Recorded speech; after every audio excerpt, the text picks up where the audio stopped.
Welcome back, beautiful sisters. We are so happy you're here with us.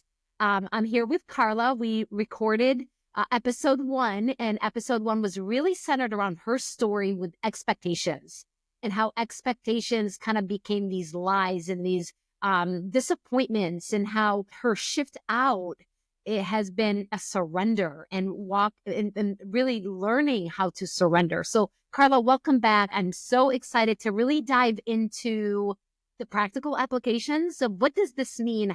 What are some actionable items? What are some ways that we can go from these unreasonable expectations and really release them and walk in freedom and walk in our true identity and walk in surrender and walk in peace? And you haven't even said a word yet and I can ramble. So I'm sorry, but welcome. We're so happy you're back. Let's dive in. I'm so happy to be back. And you're so right. It is so exciting because there is freedom, there is joy, there is peace, there is unity, there is strength. Yeah, I'm so excited to dive in. Me too. So what I'd love to start with, it's funny because I never know where we're going to go and then we know. What I'd love to start with is, what are some of the challenges? What are some of the negative things to having expectations, right? Like, what are some, like, how is that a challenge in our lives? Why do we want to let those go? Well, I think a lot of times expectations put weight where, and burdens. It makes me visualize these rocks and these boulders and these, stones that we kind of carry on our shoulders that really was never ours to carry. Yep.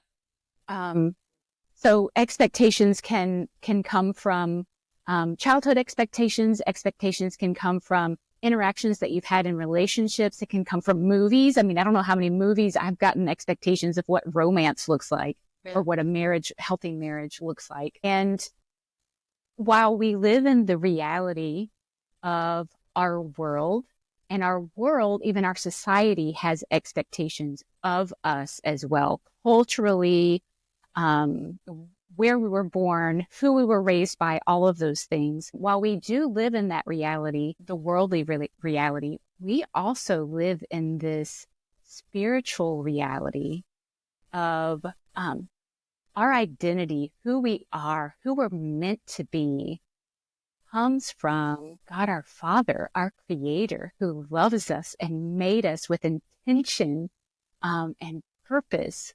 And so all of those weights and boulders that we put on ourselves because we expect to be someone or do something really doesn't align with the true reality of why we were made, why we're here.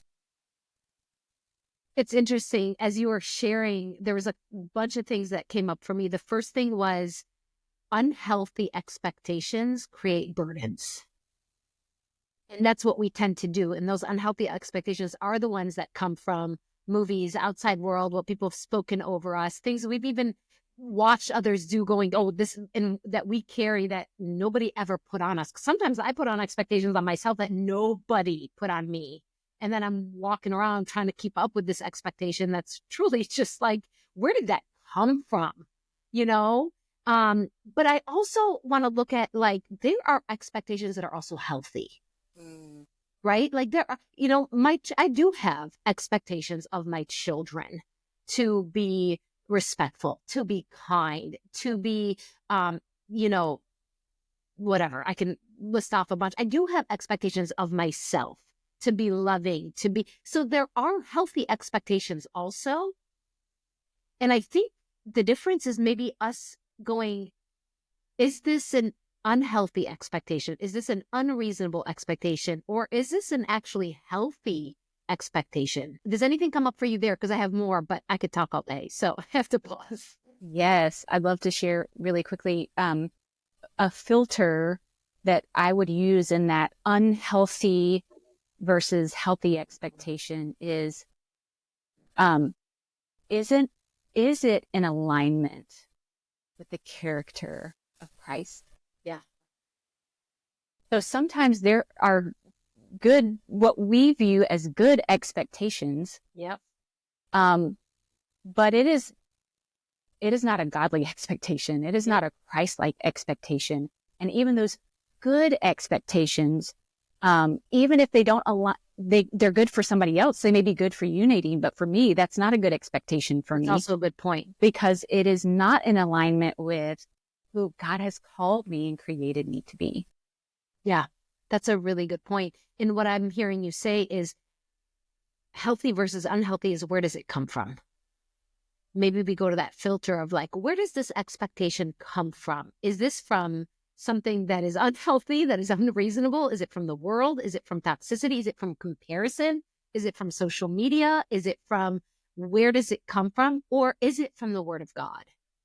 And when you said that, the first thing that came up for me was, how do I know if it aligns with God's Word? I think we go to the fruit of the Spirit. And I think that's a really good filter, right? To go to the fruit of the Spirit. And I'll look that up here really fast so then we can go through them. But it's like love, joy, peace, patience, kindness, goodness, gentleness, faithfulness, and self-control. You did it. You got it all. I always miss gentleness. Me too. And my little guy Josiah would always correct me, and he's like, "My name is gentleness." So yay! But I think that's a great filter. Absolutely. Absolutely. And it also goes back to, when I'm in the Word of God, I will recognize the voice of God, and that will help me check myself of what's happening here. Where are these expectations coming from? It makes me think as well, Nadine, as you were thinking, or as you were talking, how important it is to surround yourself with people who love you well and love the Lord and can help you be that filter of, is this godly? Is this aligned with His Word? Because I know I'm not there yet. I can't know 100%. And certainly when I first started reading, I felt lost. Yeah. So surrounding yourself with the women who are really, really for you in a Christ-like, God-centered way is extremely impactful as we're weighing out these expectations. Is this healthy? Is this unhealthy? Is this getting me to where I want to be in 1 month, in a year, in 5 years, versus, is this just going to drag me down? Is this just a waste of my time? Is this really just another lie that I'm adding to my shoulders? Yeah, that's really good. It almost makes me want to go back to the question of like, how do I know whether that expectation is healthy or unhealthy? What are some like what's coming up for me is, unhealthy expectation makes me feel burdened. Yes. And now unhealthy expectation makes me feel exhausted. And I tend to do that with the way I use my time a lot of times. I'm like, I should be able to do X, Y, Z. And it's like, that's just an unhealthy, unreasonable expectation. Who said that, right? An unhealthy expectation feels daunting, feels, so like, I almost want to go, how will we be able to know? What are some like feelings that might come up for us that go, oh, I got to pause and go, are my expectations accurate? Are they healthy? Are they aligned? Are they productive, etc.? I love that. And there's a couple of emotions that came up for me. One is critical. Ooh. And this is critical of myself. Yes. Or critical of others. Yeah. If I'm starting to feel like you're not good enough, or you're not doing it right, or if I'm saying to myself, you're terrible. Yeah. You can't measure up. Yeah. Man, that's not in alignment. No. That's an expectation that I really need to look into. Where did this come from? Why am I believing this? And how can I replace it? That's so good. The second emotion I thought of was anger. Is such a big emotion, right? So anger really can be very healthy in healthy expectations. But that feeling of, and maybe it's resentment, bitterness, like I shared in my story, resentment, bitterness, this buildup of, and maybe it goes a bit back to the feeling of criticalness as well. But if you're feeling resentment and bitterness, that's a big red flag. Yeah. Yeah, I think we're narrowing it down. It's like that critical spirit, the bitter spirit, that resentful spirit. The other one that keeps coming up is the burdened or exhausted, like that I will never measure up feeling. Those are some good ones, right? That's a good starting point of like, if I'm feeling bitter or resentful, I need to pause and check my expectations. So good. Are my expectations unreasonable? Are they unhealthy? Are they from God, or are they from me trying to play God, or are they from old tapes, or are they like, what's happening here? Pause, check. Then what? Okay, got it. My expectations are now unrealistic. Cool. What do I do with that? Because that resentment is there and it's built up and Yes. it's festering and it's eating me alive, and I can't even handle this human or myself. Right. What do we do with that? It's not easy, and it takes effort. And I think that's one thing that I really struggled with. It was going to take me extra energy, time, effort, humility to really sit with that expectation and ask, I know now this isn't the truth. I know now this is unhealthy. Lord, help me replace it with your truth.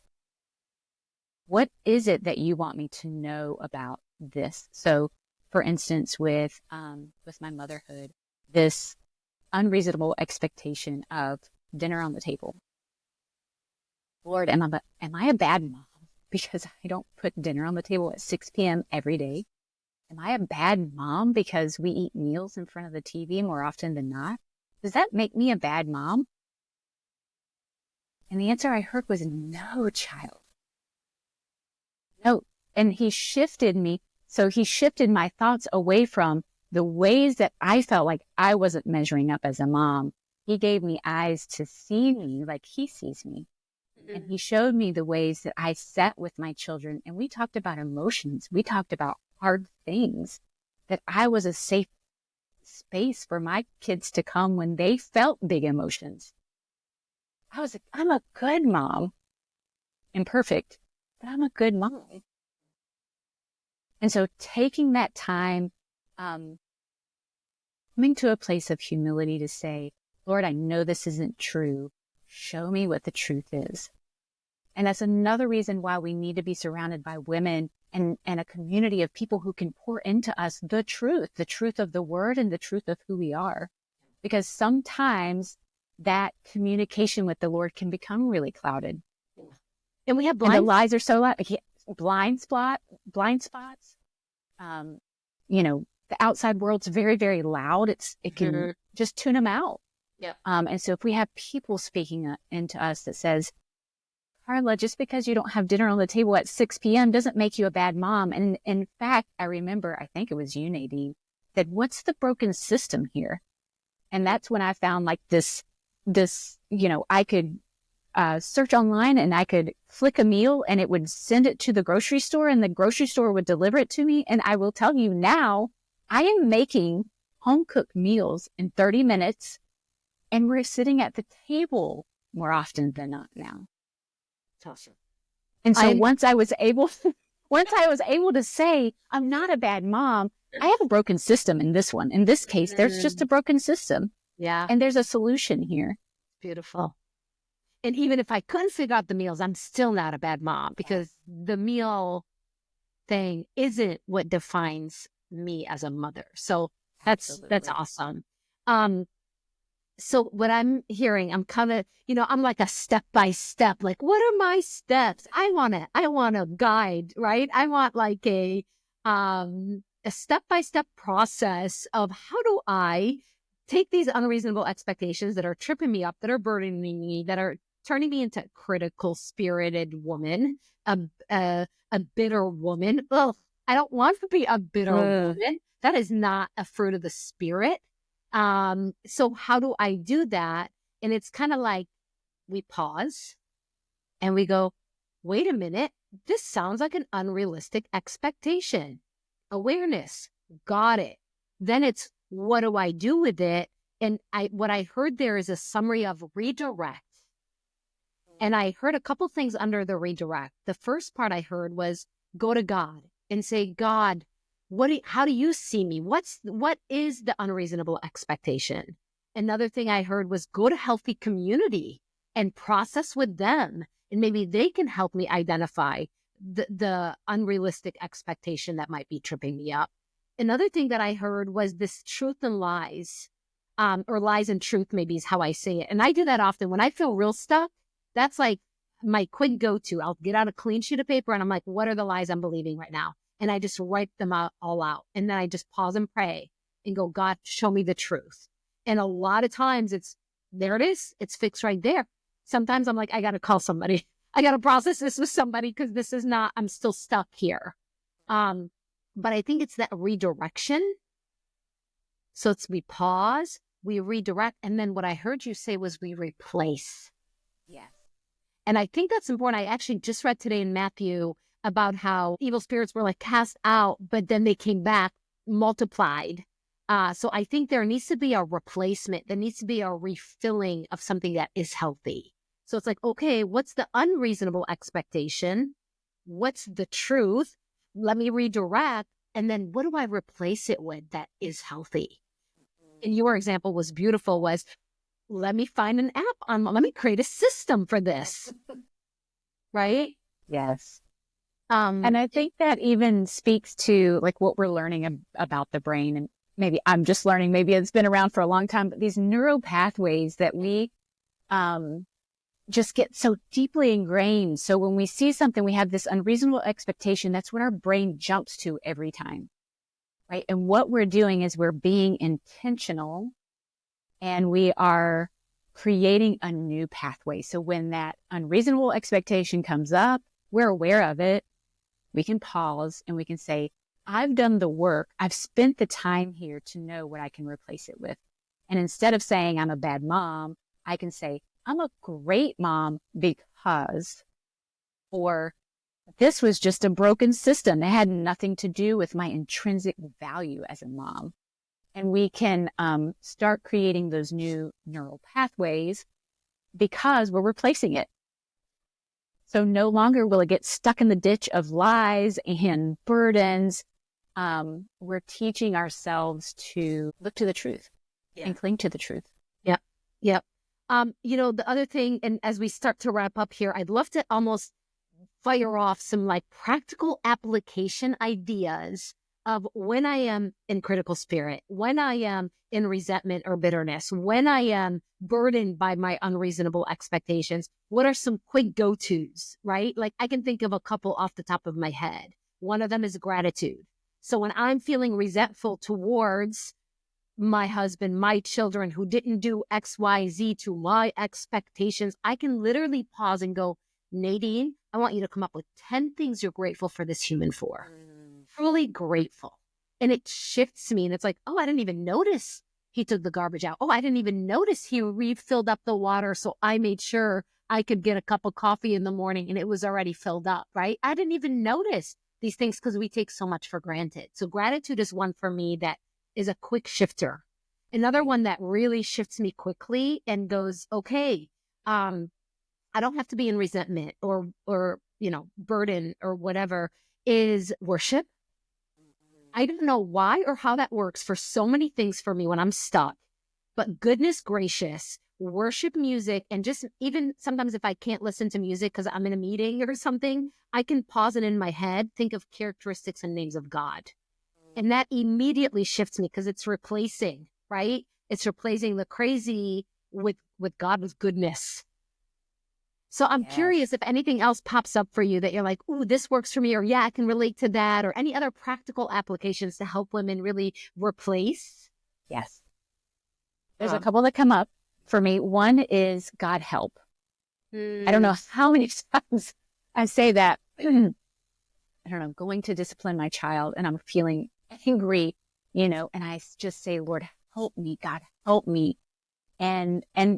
And often there's a quick shift of like, okay, he diffuses the big feelings and brings me back into a place of discipline instead of punishment.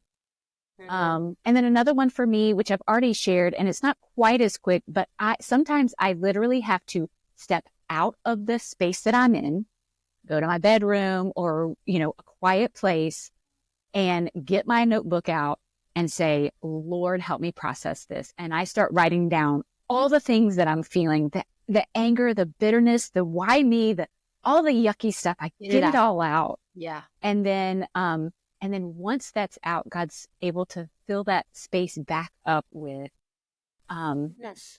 goodness, yeah, with truth, with home, with peace, with the fruit of the Spirit. The fruit of the Spirit. Absolutely. Love, joy, peace, patience, kindness, goodness, faithfulness, something, self-control. I had it. Gentleness. Did I miss that again? Another thing came up for me that also has helped me is I forced myself, you said this earlier, I think it was in the first episode. I forced myself to see what my part is. Yes. So when there's bitterness or there's critical spirit, it's kind of like, even if my part is less than 1%, I got to find it and I got to own it and I got to humble myself and admit it and take that on, because it gives me my power back. Because it's so easy to go, your fault, your fault, your fault, your fault, your fault. Yes. Versus, what's my fault? Yes. Let me own that. Let me sincerely humble myself and apologize for that part. And that helps me shift too. Absolutely. And I think something so beautiful about owning that 1% is when you go to that other person and you come in humility, what I've found is the walls of defensiveness or whatever it is, the emotional shutdown, whatever it is, when I come in humility, the humble posture, and truly, truly repenting and apologizing, it breaks everything down and the lines of communication open back up. Yes. All right. So as we wrap this up, I hope, ladies, this was helpful for you. I hope that you have some practical applications. My biggest thing that I would want to leave you with this, and Carla, you can kind of wrap this up afterwards, is don't reply the way you always do. Like, force yourself, like if you're going to quickly fire off in this way, force yourself to pause and go, no, if I keep doing what I'm doing, I'm going to keep getting what I'm getting. And if I need to change that, then I need to change my reply. So almost like force yourself to try a new way, to pave a new path, and let's heal together and let's grow together and let's have healthy expectations. Let's have healthy, godly expectations, because when we do that, everybody around us is healthier. Carla, what would you want to say as we wrap this up? I think that was really great. I think you did an excellent job. I have nothing more to say. Hey, well, ladies, we love you so much. You are loved, and we're in this together, and we all have challenges, and we all have breakdowns, and we all have unhealthy expectations, and we can do this together.